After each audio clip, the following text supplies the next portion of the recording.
ऋषि मुनियों और अवतारों की भूमि भारत एक रहस्यमय देश है। यदि धर्म कहीं है तो सिर्फ यहीं है। यदि संत कहीं हैं तो सिर्फ यहीं हैं। माना कि आजकल धर्म अधर्म की राह पर चल पड़ा है। माना कि अब नकली संतों की भरमार है, फिर भी यहाँ की भूमि ही धर्म और संत है। भारत में ऐसे कई स्थान हैं जिनका आज भी रहस्य बरकरार है। इन अनसुलझे रहस्यों को सुलझाने का क्या कोई प्रयास कर रहा है? वैसे तो भारत में हजारों अनसुलझे रहस्य हैं, लेकिन आज हम बताएंगे भारत के 10 ऐसे अनसुलझे रहस्य जिनके आगे विज्ञान के भी पसीने छूट गए।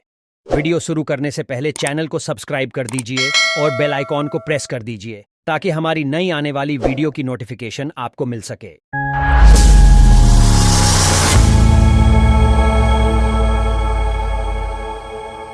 नंबर 1, रहस्यों से भरे मंदिर। ऐसे कई मंदिर हैं जहां तहखानों में लाखों टन खजाना दबा हुआ है। उदाहरणार्थ केरल के श्री पद्मनाभम मंदिर के 7 तहखानों में लाखों टन सोना दबा हुआ है। उसके 6 तहखानों में से करीब 1 लाख करोड़ का खजाना तो निकाल लिया गया है, लेकिन 7वें तहखाने को खोलने पर राज परिवार ने सुप्रीम कोर्ट से आदेश लेकर रोक लगा रखी है।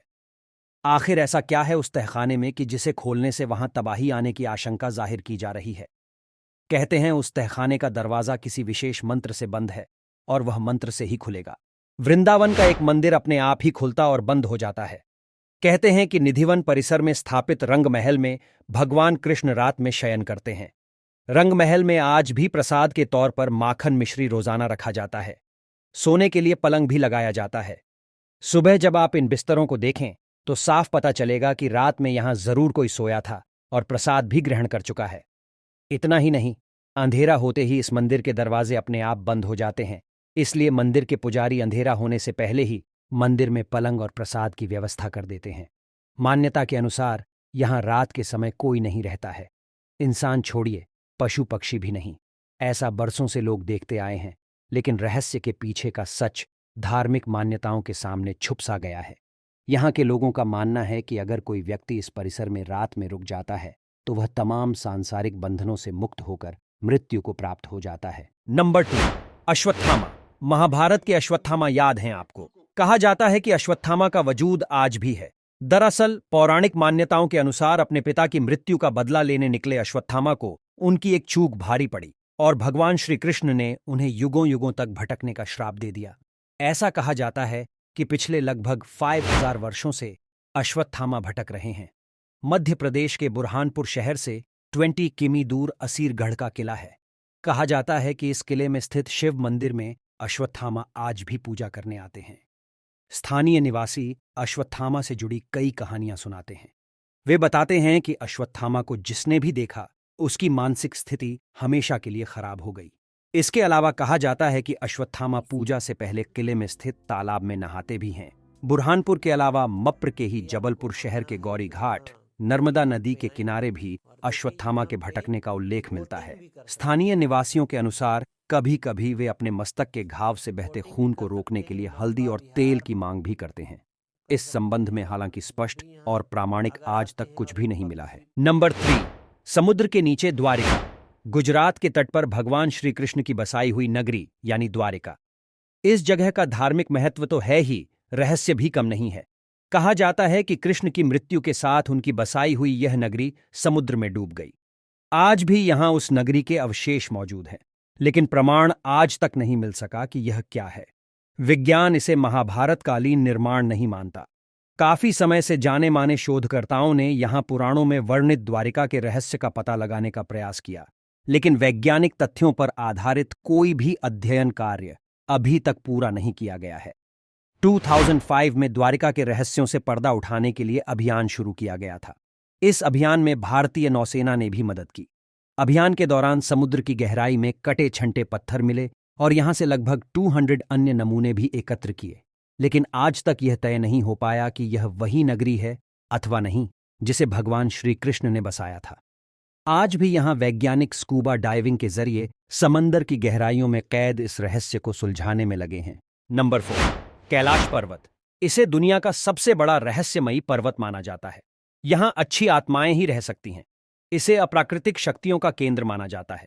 यह पर्वत पिरामिडनुमा आकार का है। वैज्ञानिकों के अनुसार यह धरती का केंद्र है। यह एक ऐसा भी केंद्र है जिसे एक्सिस मंडी कहा जाता है। एक्सिस मुंडी अर्थात दुनिया की नाभि या आकाशीय ध्रुव और भौगोलिक ध्रुव का केंद्र।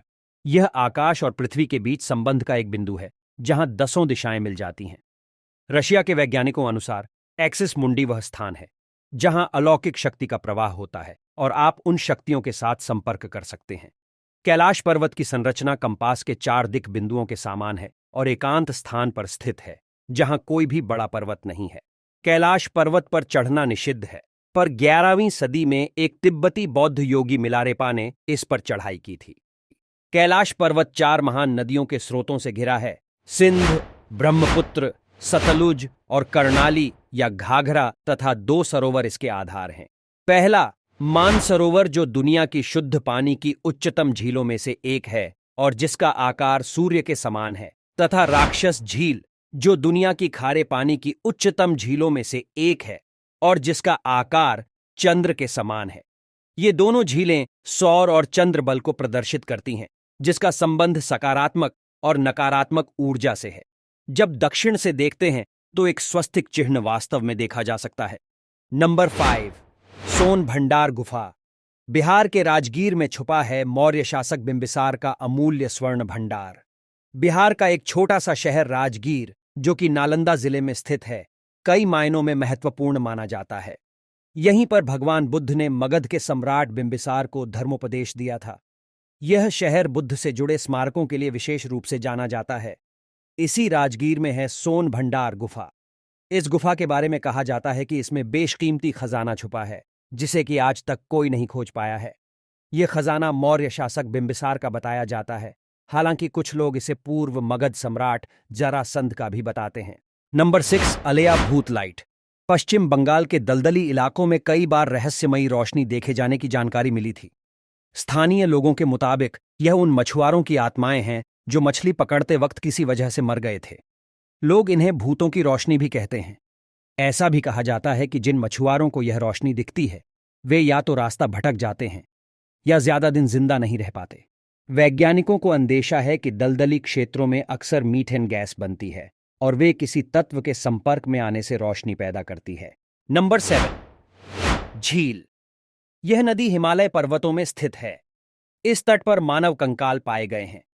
भारत के उत्तरी क्षेत्र में खुदाई के समय नेशनल ज्योग्राफिक भारतीय प्रभाग को 22 फुट का विशाल नरकंकाल मिला है। उत्तर के रेगिस्तानी इलाके में एम्प्टी क्षेत्र के नाम से जाना जाने वाला यह क्षेत्र सेना के नियंत्रण में है। यह वही इलाका है जहां से कभी प्राचीन काल में सरस्वती नदी बहती थी। यह कंकाल देखकर पता चलता है कि किसी जमाने में भारत में ऐसे विशालकाय मानव भी रहा करते थे। नंबर 8, जतिंगा गांव। असम में स्थित यह गांव पक्षी आत्महत्या की घटनाओं के लिए सुर्खियों में बना हुआ है। कहा जाता है कि पक्षी यहां आकर आत्महत्या करते हैं। मानसून की बोझिल रात में जतिंगा के आसमान पर मंडराने लगता है मौत का काला साया। रोशनी की ओर झुंड के झुंड पखेरू आते हैं और काल के गाल में समा जाते हैं। चिड़ियों के इस प्रकार सामूहिक आत्महत्या के पीछे क्या कारण है, इस बात का पता आज तक नहीं लगाया जा सका। इस बात का पता लगाने के लिए कई शोध हो चुके हैं, परंतु प्रकृति के इस गूढ़ रहस्य के बारे में अभी भी ठोस रूप से कुछ नहीं कहा जा सकता। असम के कछार स्थित इस घाटी के रहस्यों को जानना जरूरी है। नंबर 9, भारत की गुफाएं। भारत में बहुत सारी प्राचीन गुफाएं हैं, जैसे बाघ की गुफाएं, अजंता एलोरा की गुफाएं, एलिफेंटा की गुफाएं और भीम बेटका की गुफाएं। ये सभी गुफाएं किसने और कब बनाई, इसका रहस्य अभी सुलझा नहीं है। भीम बेटका में 750 गुफाएं हैं, जिनमें 500 गुफाओं में शैलचित्र बने हैं। यहाँ की सबसे प्राचीन चित्रकारी को कुछ इतिहासकार 35,000 वर्ष पुराना मानते हैं, तो कुछ 12,000 साल पुरानी है। नंबर 10, तिब्बत का यमद्वार। प्राचीन काल में तिब्बत को त्रिविष्टप कहते थे। यह अखंड भारत का ही हिस्सा हुआ करता था। तिब्बत को चीन ने अपने कब्जे में ले रखा है। तिब्बत में दारचेन से 30 मिनट की दूरी पर है यह यम का द्वार। यम का द्वार पवित्र कैलाश पर्वत के रास्ते में पड़ता है। हिंदू मान्यता अनुसार इसे मृत्यु के देवता यमराज के घर का प्रवेश द्वार माना जाता है। यह कैलाश पर्वत की परिक्रमा यात्रा के शुरुआती पॉइंट पर है। ऐसा कहा जाता है कि यहां रात में रुकने वाला जीवित नहीं रह पाता। ऐसी कई घटनाएं हो भी चुकी हैं, लेकिन इसके पीछे के कारणों का खुलासा आज तक नहीं हो पाया है।